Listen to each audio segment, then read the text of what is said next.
సంఘాలు ఏకమై జేఏసీగా నోటీస్ ఇవ్వడం జరిగింది. గత ఈ కాంగ్రెస్ ప్రభుత్వం కంటే ముందు ఆ ప్రభుత్వం మోసం చేసిందని చెప్పి కాంగ్రెస్ ప్రభుత్వానికి మేము సపోర్ట్ చేయడం జరిగింది.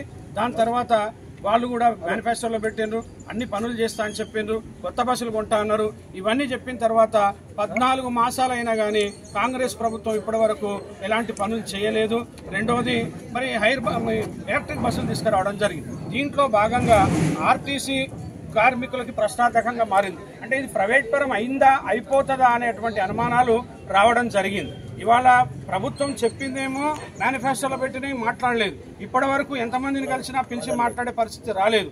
రెండోది ఎలక్ట్రో కంపెనీ తర్వాత జేబీఎన్ కంపెనీలకి ద్వారా ఎలక్ట్రిక్ బస్సులు వచ్చినాయి. ఇలా పొల్యూషన్ కంట్రోల్కి మేము వ్యతిరేకం కాదు, పొల్యూషన్ కంట్రోల్ బస్సులు రావాల్సిందే. కానీ గతంలో జేఎన్ఎన్యూఆర్ఎం బస్సుల్లాగా కేంద్ర ప్రభుత్వము గ్రాంట్గా ఆర్టీసీలకు ఇవ్వాల్సిన అవసరం ఉంది.